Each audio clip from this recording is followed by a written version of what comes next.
My parents spoke softly and said, "This decision was made long ago," as the lawyer explained why my name was missing from the will. I didn't interrupt or object. Later, when a forgotten clause was mentioned out loud, everyone realized the story wasn't finished. The lawyer's office smelled like old paper and fresh coffee, the kind of coffee nobody drinks but someone always makes. I sat in the third chair from the window, the one with the slightly lower armrest, the chair nobody picks unless the room is full. It wasn't full, there were only 6 of us, but I still ended up in that chair. My mother sat closest to the desk, tissues folded neatly in her lap, though her eyes were dry. My father beside her, one hand on her knee, the other tapping the wooden armrest in a rhythm that matched nothing. My brother Daniel leaned back, arms crossed, already looking at his phone beneath the table. My sister Meredith had flown in from Denver the night before, still wearing travel clothes, still smelling faintly of airport. And then me, Elise, the eldest, the one who stayed. The lawyer, Mr. Harlan, was around 60, patient eyes, practiced voice. He had probably read 100 wills to 100 families and watched 100 silences stretch into something unbearable. He opened the folder, adjusted his glasses, and began. Most of what he read was procedural, legal language designed to make death feel organized, but I wasn't listening to the structure. I was waiting for my name. I waded through the section on personal effects, through the paragraph on financial accounts, through the clause granting my brother control of the family business, through the allocation of savings bonds to Meredith. And then Mr. Harlan paused, just briefly, the kind of pause that comes before something has to be explained. He said my grandmother's remaining estate, including the house on Coldwater Lane, would be divided between my parents to be redistributed at their discretion among surviving beneficiaries. And then he read the line that sits inside my chest, even now. Elise Harper has been previously accounted for. That was it. My name, once, in a sentence that meant nothing, that gave nothing, that erased a decade of my life into 5 words designed to sound complete. I didn't flinch. I didn't cry. I folded my hands in my lap and looked straight ahead because I had already known, I had already seen. If you've ever been technically alive in a room where you weren't really seen, tell me what city you're watching from in the comments. I want to know how far this kind of thing goes. Let me go back a little. I was 22 when my grandmother's health started to decline. She lived alone on Coldwater Lane, a farmhouse built in 1902 by her great-grandfather. It sat on 11 acres of rolling land, bordered by old stone walls, and a creek that ran dry every August. She had buried 2 husbands in the plot behind the barn and sworn she would die in that house like every Harper woman before her. And someone had to make sure she could. My mother worked. My father worked. Daniel was finishing law school. Meredith had just gotten engaged and moved west. There was no official conversation, no family vote, but my mother came to me one evening while I was packing for my 2nd year of graduate school and said, "Grandma Ruth needs someone, just for a while. You were always her favorite." It wasn't a question. It was a placement. I deferred my enrollment. Then I deferred it again. Then the program sent a letter that said my spot had been reassigned. I didn't fight it. I thought I was being good, being needed. I thought there would be time later. There is a particular kind of silence that happens when you stop existing in your family's future tense. Nobody says you've been written off. They just stop asking what you want. They assume you've already answered. Years passed. Grandma Ruth's condition worsened. Dementia first, slow and creeping. Then a fall that broke her hip. Then pneumonia that almost took her but didn't. I bathed her. I changed her sheets. I read her the same poems from the same cracked book she had read to me when I was young. I held her hand through every long night when she forgot my name and called me by her dead sisters. And during that time, my father was diagnosed with early onset Alzheimer's. He was only 58. The family held a meeting without me. I wasn't upset. I was in the next room giving my grandmother her evening medication. By the time I came out, the decision had been made. My father would move into the Coldwater house too. I would care for them both. My mother said, "You're already there. It just makes sense." Daniel said, "We'll figure something out for you, eventually." Meredith sent a card. Inside, she had written, "You're stronger than all of us. We're so lucky." I kept that card. I don't know why. The years folded into each other. I learned how to lift a grown man out of a bathtub. I learned how to talk someone through a panic attack at 3 in the morning when they didn't recognize the walls around them. I learned how to mourn someone who was still breathing. And through all of it, I assumed I was seen. I assumed that the staying meant something, that the silence I offered would be returned with fairness. That was my mistake. Not the staying, the assuming. My grandmother passed 4 years ago peacefully in the bed she was born in. My father followed 2 years later. By then he had stopped speaking entirely, and I would just sit beside him and hum old songs until his breath steadied. When he died, I was holding his hand. No one else was in the room. The funeral was on a Saturday. The will reading was scheduled 3 weeks later. But I had already seen the document, not because I went looking, because it was left on the kitchen counter, under a stack of mail, the night before my mother drove back to Raleigh, an oversight. Maybe intentional. I'll never know. I stood in that kitchen at midnight, reading my own erasure.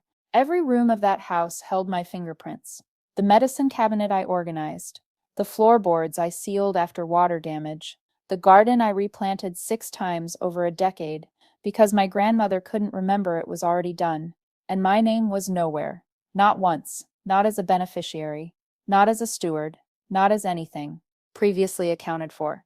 I put the document back exactly where I found it. I didn't take a photo. I didn't call anyone. I just went upstairs and lay on my childhood bed and stared at the ceiling until the sun came up. That was the first time I considered leaving. Not in anger, in something heavier, a kind of finished feeling, like closing a book I had already read the ending of. I thought about taking my clothes, my documents, the small savings I had accumulated over 10 years of no rent and no salary. I thought about driving until I found somewhere with no memory of who I had been. I thought about becoming someone who simply didn't exist in the Harper family tree. Almost did. But the night before the reading, I went back to Coldwater Lane one final time. I walked through the house slowly, let my hand trail across the walls, let the silence settle around me like an old coat. I ended up in my grandfather's study, a room no one had touched in years. He died when I was 12. Heart attack, sudden and complete. I barely knew him, but I remembered his voice, low and careful. He was the kind of man who only spoke when the words had weight. His desk was still there, heavy oak, cracked at one corner. I sat in his chair and opened the top drawer out of instinct. Empty, mostly. Old pens. A Bible with a torn cover. A receipt from 1987. And then I pulled harder. There was something stuck in the back. An envelope, yellowed at the edges, sealed with wax that had long since cracked. My name on the front, Elise, written in his handwriting. I recognized it from birthday cards he had sent before he passed. I opened it with shaking hands. Inside was a letter, and behind the letter, a copy of a legal document dated 1974. The letter was short. It read, Elise, if you are reading this, then the house is quiet. I do not know what the years will bring, but I know what kind of woman you are, even now. You will stay when others leave. You will hold what others drop. And if I am right, then what I have written into record will matter. This land was never about blood. It was about presence. About hands that remain. If you have remained, then it belongs to you. Not by force, by truth. Show this to the right person at the right time, and do not let them undo what is already done. I almost didn't show up the next day. If you would have left too, hit the like button. Maybe not everything that leaves is lost. The codicil attached to the letter was written in my grandfather's hand and notarized by a lawyer who had long since passed. But it was valid, binding. A legal addendum to his original will, filed separately, naming a condition. If Elise Harper resides continuously in the Coldwater Lane property for a period of no less than 5 years while providing documented care to a family member, and if the last surviving member of the preceding generation dies while she remains, all rights, titles, and ownership of said property transfer solely to her. This clause supersedes any subsequent will or bequeathment involving the same land. I read it 3 times before I understood. He had seen it. 40 years ago, before I was even born, he had looked down the line of his family and seen the shape of what would come. He had written me back into a story that hadn't been written yet. I didn't cry. I just sat in his chair until morning. When I walked into Mr. Harlan's office the next day, I had the envelope in my bag. I didn't mention it. I didn't need to, because Mr. Harlan was the one who brought it up. After reading the will aloud, after that long pause, he turned the page and squinted slightly. He said there was an additional document on file. Filed in 1974 by the late Thomas Harper.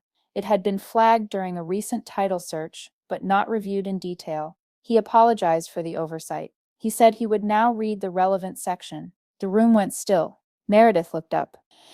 Daniel put his phone away. My mother turned to look at me for the first time that morning, and I watched her face change. Mr. Harlan read the clause, word for word. When he finished, no one spoke. I let the silence stretch. Not out of drama, out of patience. I had been patient for a very long time. Finally, my mother said, "That can't be valid. That was before any of us were even born." Mr. Harlan folded his glasses. He explained that codicils filed before subsequent wills can supersede them if they pertain to assets not explicitly revised in later documents. And since no later document had directly addressed the Coldwater property with this level of specificity, the codicil remained in effect. My brother stood. He demanded a second opinion. He said there had to be a challenge process, a way to contest. Mr. Harlan nodded. He said challenges could be filed. Of course. But given the notarization, the title registration, and the clear fulfillment of conditions, the burden of proof would fall on the family, and it would take years. My mother looked at me then, really looked, and she said something I have carried with me ever since. She said, "You were always going to be fine, Elise. You were the strong one. We didn't think you needed anything." For a moment, I almost believed her, almost felt the pull of old guilt, old conditioning. The part of me that had spent a decade apologizing for taking up space wanted to reach out, to comfort her, to shrink. But then I remembered the kitchen counter, the document she had left where I would see it, and I remembered something else. A conversation 2 years earlier, when my father was still lucid enough to ask questions. He had asked my mother about the land, about the codicil. He remembered his father mentioning it once, and my mother had told him it didn't exist anymore, that it had been voided decades ago. She knew. She had always known. And she lied anyway. I didn't say that out loud. I didn't need to. I simply reached into my bag and placed the original envelope on the desk, the one with my name on it, the one with the wax seal broken, the one that had been waiting for me under a floorboard for 30 years. I told Mr. Harlan I had located the original document in my grandfather's study and asked that it be added to the file for verification. He took it, looked at the handwriting, looked at the notary stamp, looked at me, and then he nodded. My mother started to speak again, but I didn't hear the words.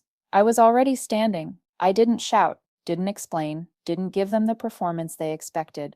I said only this: "I'm going to go home now." And I left. The weeks that followed were strange, quiet in a way I hadn't expected. Lawyers called.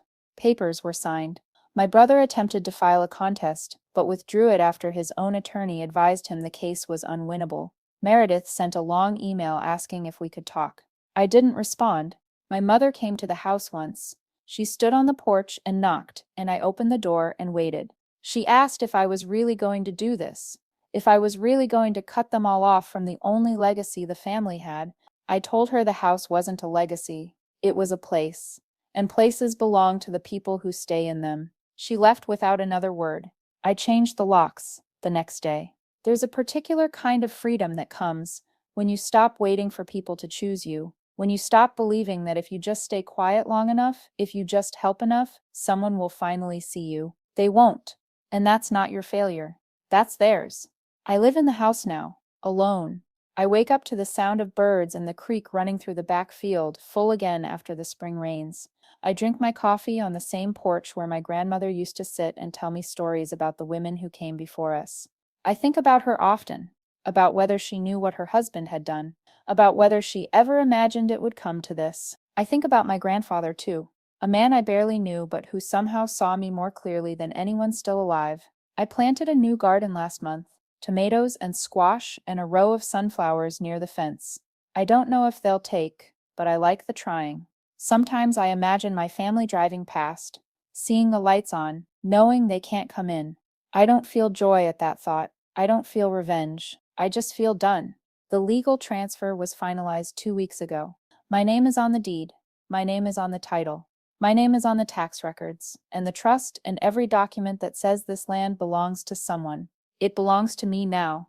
Not because I took it, not because I fought for it, because I stayed. and because someone, a long time ago, believed that would matter. If you're still here, tell me your favorite line in the comments, and subscribe. I've carried this story long enough alone. The house is quiet tonight. The floors creak in the same places they always have. The wind moves through the trees, the way it did when I was a child, when I used to sit on my grandfather's lap and listen to him talk about roots. He said once that a tree doesn't grow tall by reaching for the sky. It grows tall by holding the ground. I held the ground. I held it when no one was watching. I held it when everyone assumed I had nowhere else to go. I held it when they erased my name and called it kindness. And now the ground holds me back. I signed the final paper this morning, just my name, in black ink, at the bottom of a page that says what was always supposed to be true. Elise Harper, sole owner, Coldwater Lane. I put the pen down and walked outside. The sun was just starting to rise, pink and gold across the hills. I could see the old stone wall where my grandmother used to sit when her memory was still her own. I could see the barn where my father taught me to ride a bike before his mind started slipping away. And I could see the road, long and straight and leading somewhere I don't need to go. And if you're still watching, subscribe and like the video, and maybe leave a comment telling me which part stayed with you. I spent a long time being silent. It helps to know someone was listening.